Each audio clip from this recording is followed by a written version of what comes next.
Ayan na, oh. Oh. Ayan na guys, malalaman natin kung ano ang problema ng San Juanico Bridge. Kasi nga po, biglaan po ito, parang isang araw lang yata. Nabawal dumaan ang mga sasakyan. Isang araw lang? Yung isang nakarang araw lang yan, pagdating natin. Anong araw lang? Nung pagdating natin, kinabukasan, pinagbawal to bigla. Dumating tayo gabi, di ba? Daming bantay, oh. DPWH ang may bantay. Ayan. One lane lang siguro to. Sana maayos na. Ibigyan rin ang pangkalis. DPWH. Lang siya. Hindi na siya ginawang dala. Eh di pwede na pares pa dyan maglakad. Ayun, oh, may naglalakad. Lakad ay lakad. Pero, bakit hindi pinagbabawal pati tao? Tao pwede yan kasi magano lang. Ayan na yung taas ng bridge, oh. Dito sila tiyong nakatira sa kabila. Hindi natin napuntahan eh. Ayan yung dagat. Yun na.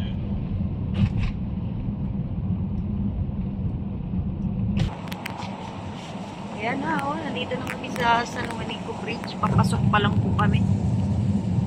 Siya. Ayan. Alagaan ng tapos. Yun na. Ano nakalagay? Welcome to summer.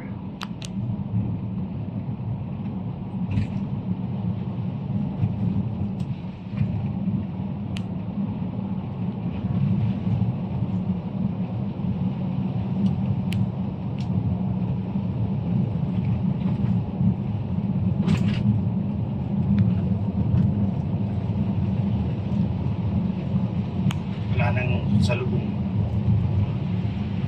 Puro pababa na. Baka yan yung problema, yung taas na yan eh. Yung taas yung... Saan? Yung pinakatulay? Ang dami bakal nun.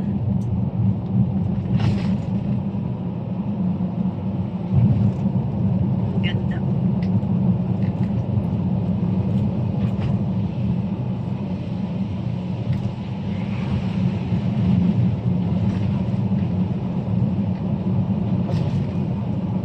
At least nakakatawid pa rin. May isa-isa lang.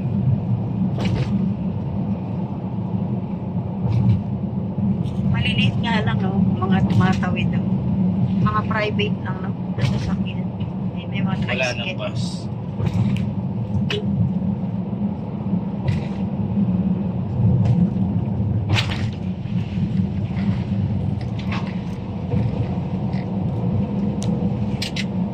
Tapos na sa Juanico Bridge. Ang ganda, eh, no? Ang haba ng kulay.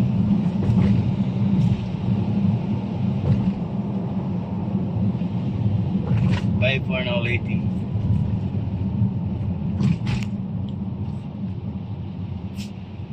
Dati naiyak ako din.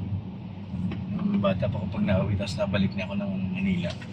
Tapos nakikita ko yung summer. Summer Island. Oo, yan may bus, oh, na Ayun na, yan nakatawid. eh. Anong gagawin? Sasakay sila sa mga maliliit na van? Dito sa... Paano yung bus? Pwede yung bus tumawid, walang laman. Parang ganun. Ayan, oh. Ito mga nakahinto yung mga ano. Baka mali na daanan ko. Haba ng pila ng ano, sasakyan, no? Kung ang tao may pila, pati sasakyan. Traffic na, oh. Nakakatawid naman, pero pautay-utay lang. Hindi kailangan ng sabay-sabay. Dami, oh. Pero hindi naman tayo kanina, mga ba? Pero makakatawid po. Hindi lang namin sure yung ano, yung bus. Bus talaga bawal? Yan, malaki. Baka punong yan, baka hindi rin patawid. Mamahal ang bilihin pag ganyan. Pag ganyan? Oo, kasi doble ang transpo nila. Bilihin, lalo na yung mga gulay. Tapos yung mga tracking na malalaki, maaari masira yung mga pangarga. Bulok kasi nga hindi sila basta sa mga katawid. Talagang shutdown na yung truck na malalaki, mga trailer truck. Yun lang. Mahanap na sila ng way para, ayan, kagaya niya, no? Tinatransfer nila, oh. sa maliit na truck. Oo. Kasi yung malaki hindi pinapayagan. Gagastos Ayan, oh. sila. Ayun, ang dami, oh. Transfer. Ng mga nakatambay dito ng mga deliver. Yan ang gagawin, transfer sa maliliit. Pero yung mga itong malalaki na to, dito na maiwan Yan yan. na yan. Kasi hindi bawal sila sa Juanico. Hanggang dyan na lang sila. Paano kung maladami talagang karga? Wala na. Nagdamaga na, no? Ako. Ng internet.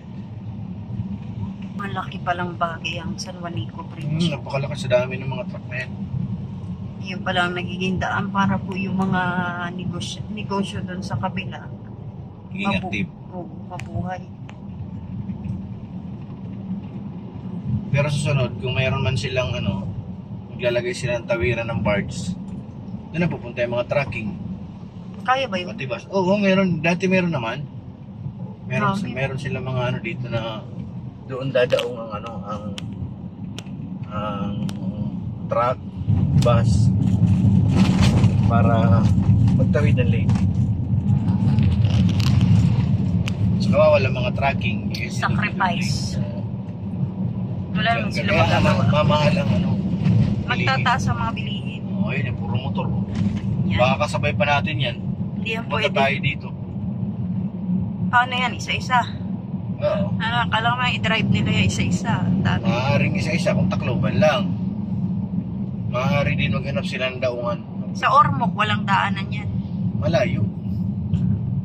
Dami mga pulis na Kabanday. nakaantabay. Kailangan nila yun eh. Kawawa. Pasahero, kawawa. Visibility. Sakripisyo yung araw na to. Jesus, I trust in you. Siya. Dito sila Perlin. Diyan. Maraming daw yan eh, parang istasyon. Gumagat ka dyan. Maraming istasyon siya. Mama Mary, tapos ito naman si Jesus. Ang galang, para talaga siya nasa langit to, pure. Ay, ulap. Diba? Mm. Ano pa ang timbagin? Timbangan. Akala ko timbagin eh. Timbangan pala. Paranas. Ano yan? Mutyong Samar. Mutyon? Mutyon sa mga may tono pa. Sira ang mga kalsada. Nabusog ako sa kamuting kahoy. Thank you po, nanay. Lola yun, di ba? Lola. Nanay nga kasi tawag namin doon. Kami, mga apo sa una, yung mga apo na una, nanay talaga. Sa apo niya sa tuhod, yun lola. Yan. Kapapasok lang po natin dito sa Mutyong Summer. I'm going home. Malapit na po kami. Malapit na. Ilang oras na tayo nagbiyahe? Ewan, Ilang oras na nagkala? Alauna? launa. 3 hours. 3 and a half. 3.5 hours. Yabong. O, nandito na tayo sa Yabong.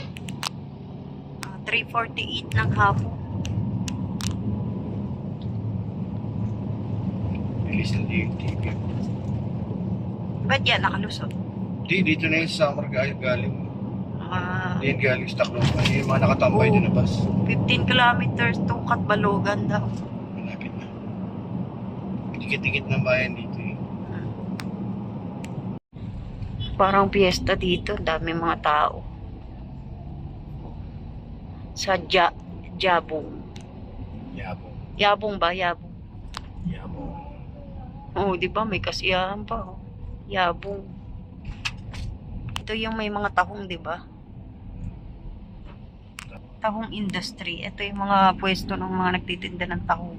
Ayan, tahong, talabo, nandyan. Kaso ngayon, abala sila dahil piyesta. Wala na isang may tinda.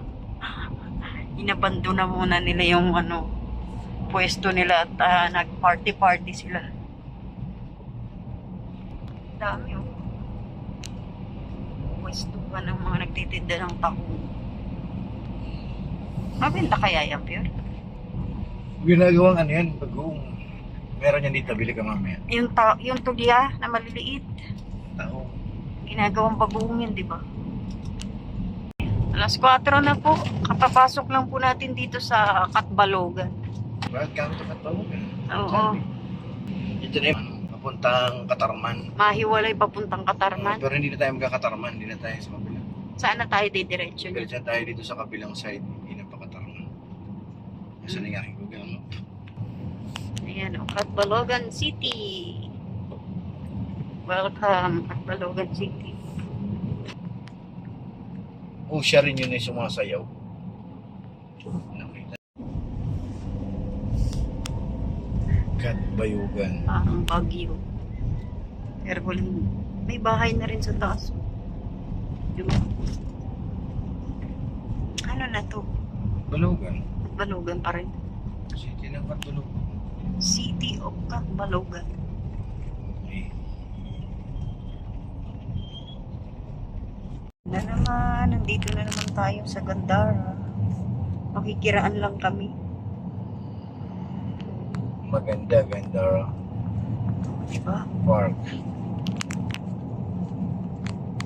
Sa ating kampante lang. Ganda oh. Ayan oh, kalalabas lang po natin ang Gandara. Ngayon nandito na tayo sa Santa Margarita. Ayan. Ano meron? Bakit may mga ganyan? Checkpoint yan na, checkpoint yan.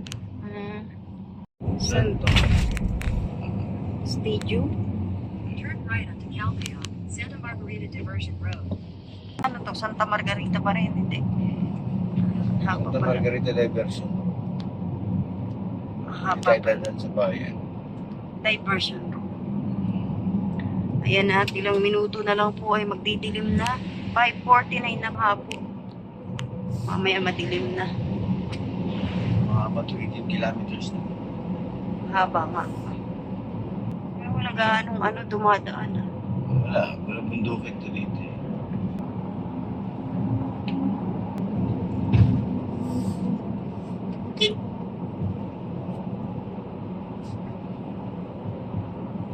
Uy, alas 6 na po ng hapon. Ayan, kapapasok lang po namin dito sa Calbayog. Labas nito Kalbayo, ng bayan na. Diversion to San Margarita. Papasok pa lang tayo ng Calbayog. Pero nakita ko na kasi yung ano, signage ng Calbayog. Kalbayo, yung nakita ko ni signage. Oo.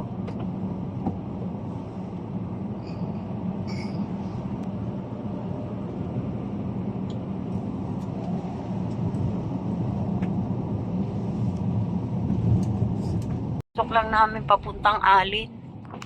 7:39 ng gabi. Masyado pong madilim dito. Ayan o. Ilaw lang pati ni Pure Health ang ano, nagpapaliwanag. May ilaw naman kaso ano, mahina. Ayan. May makakasalubong. Sindihan yung ano. Ha? Sinandaanan. May makakasalubong. Pero ano, malakas din ang ilaw kasi wala nga ano eh. Oh, di ba walang street light? Sobrang dilim. Sarap na yung kalsada. Oy, good evening. 8:23 na po ng gabi ngayon. Nandito pa rin kami sa kalsada. At papunta po kami ngayon sa Pascat. Nadaanan na po namin yung Santa Clara, pero dito po kami sa Pascat bibili ng ano, Wala pang barko. ng ticket. Kasi mas mabilis po ang Pascat. Nandito na po tayo sa Alin.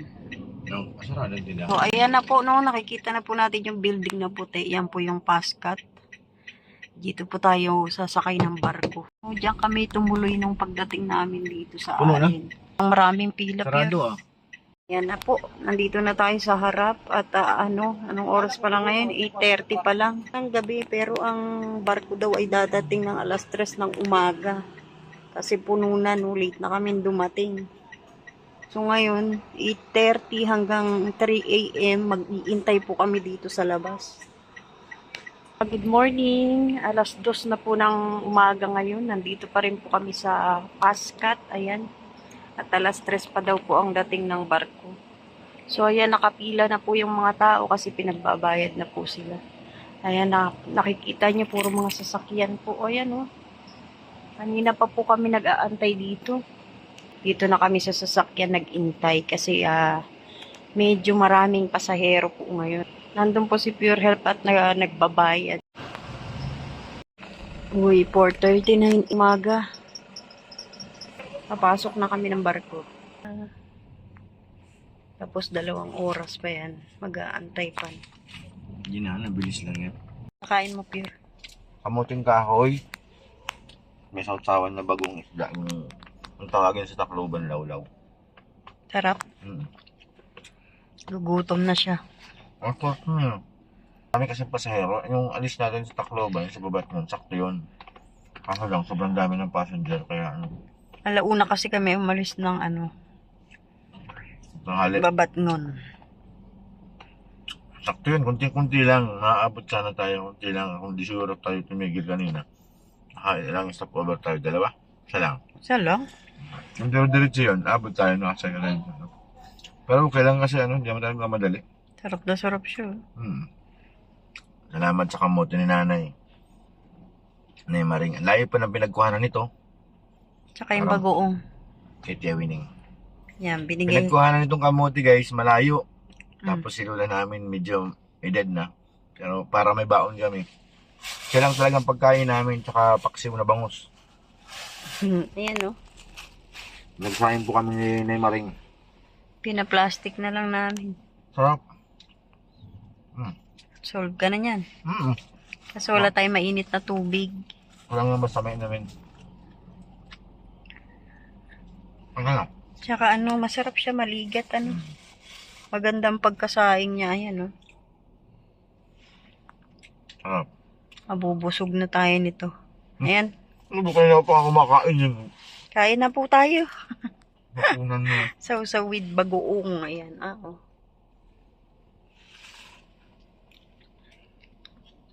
Good morning po. Ayan ako. Malapit na po kami tumigil. Nandito na po tayo ngayon sa Matdo. Nakatawid dagat na po tayo. Kararating lang po natin dito. So, aantayin na lang po natin tumigil yung barko. At alam nyo na, mamaya lalabas na po tayo. Ayan po, lalabas na kami dito sa barko. Sa Pascat. Yung mga truck po yung nauna. Kami yung panghuli. 7 o'clock na ng umaga. 6:30 kami dumating dito. Ayan na. Nandito kami sa kalalabas lang namin ng barko. Dito sa Matnog. Mga ilang oras pa po ang biyahe namin. Medyo matagal pa. Bago makarating ng Bicol. Ito na tayo sa ulan sa Sagot.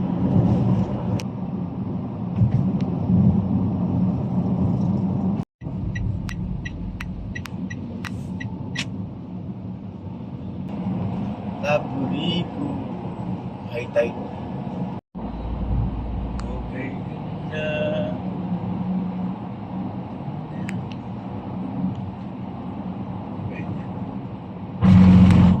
Babahay. Gawad kalingan. Haba naman.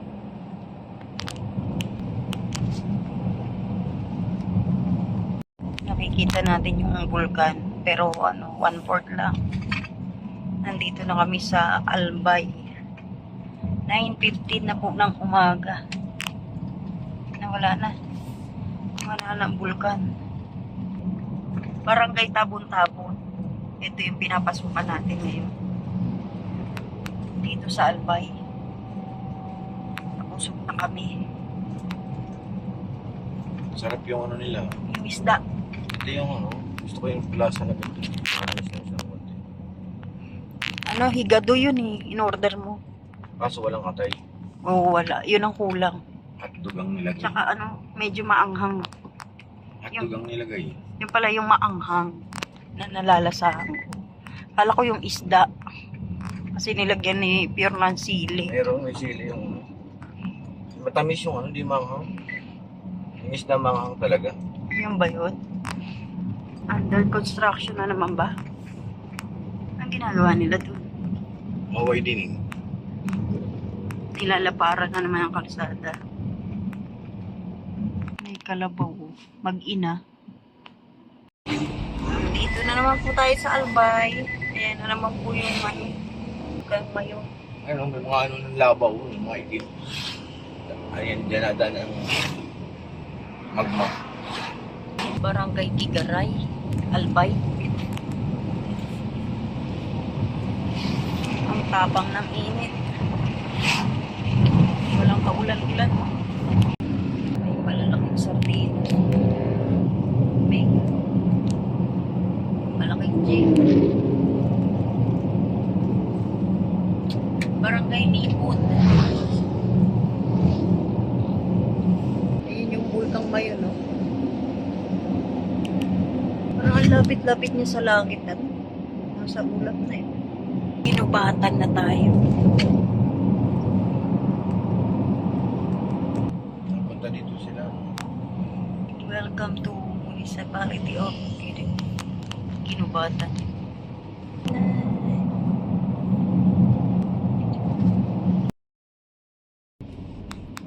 Nakapagod nito pag Manila ka paano, tapos pagod dito nga lang sa dalit eh. Kaya, Kaya yung sulit eh. Manila pa kaya. Talaga, diretso pa ako ng Bulangagan. Sentro Mall Pulangi.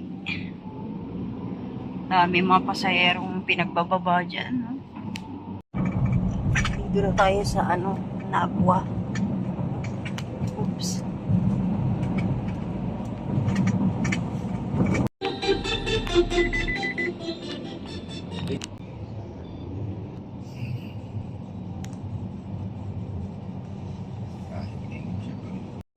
Uy, magandang tanghali. Andito na po kami sa Naga. 11:39 na po ng tanghali. Malayo pa tayo sa dait.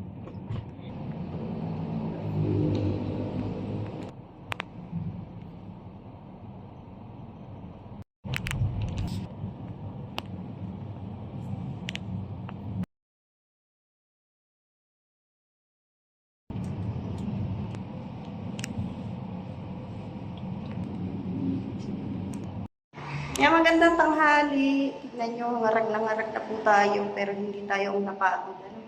Andito pa rin po kami sa Naga. Ayan, magpapahinga daw po muna si Pure Health. Stop daw muna at hindi na raw po niya kayang mag-drive dahil sobrang antok na po yung nararamdaman niya. Pinipilit niya na lang pong idilat yung mata niya. At gutom na rin po kami, no? 1:00 na po ng hapon ngayon. So, ayan, matutulog daw muna siya at maliligo bago po magdiretso po yung padait. Matutulog lang siya sandali. Kasi sobrang init din, kailangan din namin maligo. So, ayan, pinakita lang po natin yung kabuuan po ng lugar kung saan po kami magpapahinga. Ayan na, lalabas na po kami. Nakatulog naman si Pure, nakaligo na rin kami. Ay, bagong bukas lang po siya, no? So, yan. Dito po yan sa Naga. Hindi ko lang alam kung ano yung eksaktong lugar nito. Anong barangay ito. Nakaligo tayo. Sarap din sa pakiramdam. Yun nga lang, di kami nakakain. 3:00 na ng hapon ngayon. So, hanap tayo na makakainan, Pure.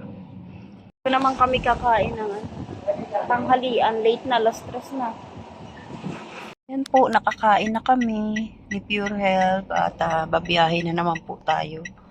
Dito tayo kumain sa nadaanan lang natin. Hindi na kami naghanap ng kung saan-saan pa, no? Kundi paglabas namin doon sa tinulugan namin, dito lang sa gilid, no? Nandito na po kami sa Tuwaka. Susong dalaga. 5:28 na po ng hapon. Ano no? Susong dalaga. Yun na, oh. Susunod dalaga, isa na lang daw. At inaoperahan yung isa. Cancer. Ano ba yan? Malapit na kami sa sa dait. Konting tiis na lang, inaantok-antok na. Ayan, namumungay na mga mata. Pagod na si Pure Health. Konting tiis na lang. Malapit na talaga. Makakapagpahinga na. Oy, ito na, andito na kami sa dait. 5:55 ng hapon. Makakapagpahinga na si Pure. Gusto ko na yun. Ito na yung Magang, oh. Yan, dyan papasok ang Magang. Kami naman padiretso dito. Dati papasok pa rin yan. Dati rin kami dyan. Pero ngayon lumampas na kami. Dito kami sa Kamambugan. Kailan, hindi na ako pag-church.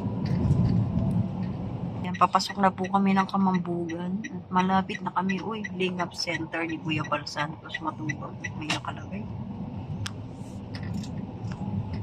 Po, ayan na po, nakikita na po natin yung bahay namin. Malapit na po kami.